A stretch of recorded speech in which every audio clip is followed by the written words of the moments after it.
ಹೀಗೆ ನಟೋರಿಯಸ್ ಬಚ್ಚಾ ಖಾನ್ ಅನ್ನ ಈಗ ಮತ್ತೊಮ್ಮೆ ವಶಕ್ಕೆ ಪಡೆಯುವಂತ ಕಾರ್ಯ ಆಗಿದೆ. ಇದಕ್ಕೆ ಸಂಬಂಧಪಟ್ಟಂಗೆ ಹುಬ್ಳಿ ಧಾರವಾಡ ಕಮಿಷನರ್ ಮಾತನಾಡ್ತಾ ಇದ್ದಾರೆ. ಏನ್ ಹೇಳ್ತಾ ಇದ್ದಾರೆ ಬನ್ನಿ ಕೇಳೋಣ.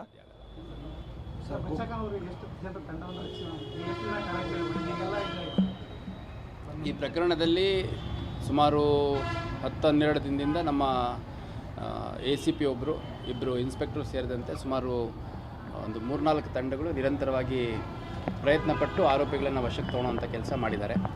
ತಾವು ಹೇಳ್ತಿರುವಂಥ ವ್ಯಕ್ತಿ ಏನಿದ್ದಾರೆ ಆ ವ್ಯಕ್ತಿಯನ್ನು ಬೆಂಗಳೂರಲ್ಲಿ ನಿನ್ನೆ ವಶಕ್ಕೆ ತೊಗೊಂಡು ವಿಚಾರಣೆಗೆ ಒಳಪಡಿಸಿದ್ದೇವೆ.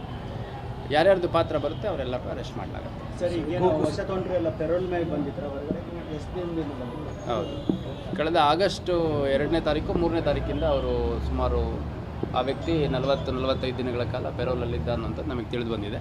ಅದೆಲ್ಲ ಡೀಟೇಲ್ಸು ತೊಗೊಳ್ಳೋಂಥದ್ದು ಓಲ್ಡ್ ಹುಬ್ಳಿ ಪೊಲೀಸ್ ಠಾಣೆಯಲ್ಲಿ ದಾಖಲಾಗಿದ್ದಂಥ ಒಂದು ಪ್ರಕರಣ ತಮಗೆಲ್ಲ ಗೊತ್ತಿದೆ. ಫ್ರೂಟ್ ಇರ್ಫಾನ್ ಅಂತ ಒಬ್ಬ ವ್ಯಕ್ತಿದು ಮರ್ಡರ್ ಆಗಿತ್ತು. ಆ ಪ್ರಕರಣದ ಪ್ರಮುಖ ಆರೋಪಿ ಇವರು. ಮತ್ತು ಅದ್ರ ಜೊತೆಗೆ ಈ ಹಿಂದೆ ಬೆಂಗಳೂರಿನ ಒಂದು ಕೊಲೆ ಪ್ರಕರಣದಲ್ಲಿ ಲೈಫ್ ಕನ್ವಿಕ್ಷನ್ ಆಗಿದೆ ಆ ವ್ಯಕ್ತಿಗೆ. ಸೊ ಹಂಗಾಗಿ ಇಲ್ಲಿವರೆಗೂ 8 ಜನರನ್ನು ನಾವು ವಶಕ್ಕೆ ತೊಗೊಂಡು ವಿಚಾರಣೆ ಮಾಡಿ ಅದರಲ್ಲಿ ಬಹುತೇಕ ಎಲ್ಲರನ್ನು ಅರೆಸ್ಟ್ ಮಾಡಿದ್ದೇವೆ. ಮತ್ತು ಇದು ಮುಂದುವರೆದು ಇನ್ನೂ ಹೆಚ್ಚಿನ ತನಿಖೆ ಆಗುತ್ತೆ. ಇನ್ನೂ ಭಾಳಷ್ಟು ನಮಗೆ ಲೀಡ್ ಸಿಕ್ಕಿದೆ.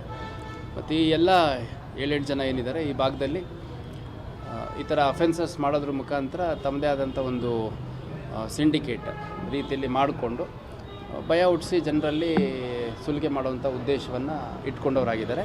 ಇದ್ರ ಜೊತೆಗೆ ಇನ್ನೂ ಕೆಲವರಿಗೆ ಬೆದರಿಕೆ ಕರೆ ಹೋಗಿದೆ ಅನ್ನುವಂಥದ್ದು ನಮ್ಮ ವಿಚಾರಣೆಯಲ್ಲಿ ತಿಳಿದು ಬಂದಿದೆ. ಆ ರೀತಿ ಯಾರಿಗಾದರೂ ಬೆದರಿಕೆ ಕರೆ ಹೋಗಿದೆ ಅನ್ನೋದಾದರೆ ಅವರು ವಾಲಂಟ್ರಿಲಿ ಬಂದು ನಮಗೆ ಕಂಪ್ಲೇಂಟ್ ಕೊಟ್ಟರು ಆಗುತ್ತೆ. ಇಲ್ಲಾಂದರೆ ತನಿಖೆಯಲ್ಲಿ ನಮಗೆ ಕಂಡುಬಂದಂಥ ಸಂದರ್ಭದಲ್ಲಿ ಯಾವುದಾದ್ರೂ ಅನುಮಾನಾಸ್ಪದ ಕರೆಗಳು ಅಥವಾ ಶಂಕಿತ ಕರೆಗಳು ಬಂದಂಥ ಸಂದರ್ಭದಲ್ಲಿ ಅಂಥವ್ರನ್ನ ವೆರಿಫೈ ಮಾಡಿ ನಾವೇ ಸಂಪರ್ಕ ಮಾಡುವಂಥ ಕೆಲಸ ಕೂಡ ಮಾಡ್ತೀವಿ. ಇದು ಹೊರತುಪಡಿಸಿ ಕೂಡ ಬೇರೆ ಯಾರಿಗಾದರೂ ರೌಡಿ ಶೀಟರ್ಸ್ಗಳ ಹೆಸರಲ್ಲಿ, ನಾವು ಗ್ಯಾಂಗ್ಸ್ಟರ್ಸ್ ಅನ್ನೋ ಹೆಸರಲ್ಲಿ ಅಥವಾ ಬೇರೆ ಬೇರೆ ಆ್ಯಂಟಿ ಸೋಷಿಯಲ್ ಎಲಿಮೆಂಟ್ಸ್ ಹೆಸರಲ್ಲಿ ಕರೆ ಬಂದಂಥ ಸಂದರ್ಭದಲ್ಲಿ ಅಥವಾ ಬೆದರಿಕೆ ಕರೆ ಬಂದಂಥ ಸಂದರ್ಭದಲ್ಲಿ ಯಾರಾದರೂ ಬೆದರಿಸಿದಂಥ ಸಂದರ್ಭದಲ್ಲಿ ಎಕ್ಸ್ಟ್ರಾಕ್ಷನ್ ಮಾಡುವಂಥ ಪ್ರಯತ್ನ ಮಾಡಿದಲ್ಲಿ ದಯವಿಟ್ಟು ಪೊಲೀಸ್ ಇಲಾಖೆಗೆ ಬಂದು ನಮ್ಮ ಸ್ಥಳೀಯ ಪೊಲೀಸ್ ಠಾಣೆಗಾಗಲಿ ನನಗಾಗಲಿ ಕಂಪ್ಲೇಂಟನ್ನು ಕೊಡಿ. ನಾವು ಅಗತ್ಯ ಕ್ರಮವನ್ನು ಕೈಗೊಳ್ಳಲಾಗುತ್ತೆ. ಎಲ್ಲ ಬೆದರಿಕೆ ಒಳಪಟ್ಟಂಥ ವಿರುದ್ಧ ಅವ್ರ ಹಿನ್ನೆಲೆ ಏನು ಸರ್? ಅವ್ರನ್ನ ಹ್ಯಾಂಗೆ ಗುರುತಿಸಿದ್ರು? ಅವ್ರಿಗೆ ಯಾಕೆ ಕರೆ ಮಾಡಿದ್ರು? ಈಗ ನೋಡಿ, ನಮಗೆ ತಿಳಿದು ಬಂದಿರೋ ರೀತಿಯಲ್ಲಿ ಒಂದು ಫೈನಾನ್ಷಿಯಲ್ ಟ್ರಾನ್ಸಾಕ್ಷನ್ ಆಗಿದೆ. ಒಂದು land purchase and selling transaction ಆಗಿದೆ. ಅದರಲ್ಲಿ ಕಂಪ್ಲೇಂಟ್ ಹೇಳುವಂಥದ್ದು ಏನು ಹಣ ಮಾತಾಡಿದ್ರು ಆ ಹಣದ ಪ್ರಕಾರ ಟ್ರಾನ್ಸಾಕ್ಷನ್ ಆಗಿಲ್ಲ. ನಮಗೆ ಇದರಲ್ಲಿ ಮೋಸ ಮಾಡಿದರು. ಹಾಗಾಗಿ ನಿರಂತರವಾಗಿ ನಾವು ಸಾಮಾನ್ಯ ಜನರು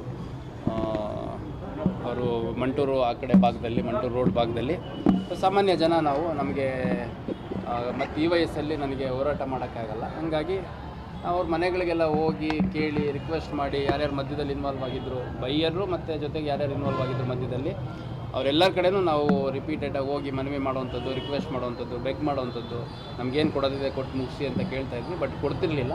ಈ ಮಧ್ಯ ಕೆಲವು ಕರೆಗಳು ಬಂದಿದ್ದಾವೆ. ಹಾಗಾಗಿ ಇದು ಸಂಪೂರ್ಣ ತನಿಖೆ ಆಗಬೇಕಂತ ಫಿರ್ಯಾದನ್ನು ಕೊಟ್ಟಿದ್ದೀವಿ. ಯಾರು?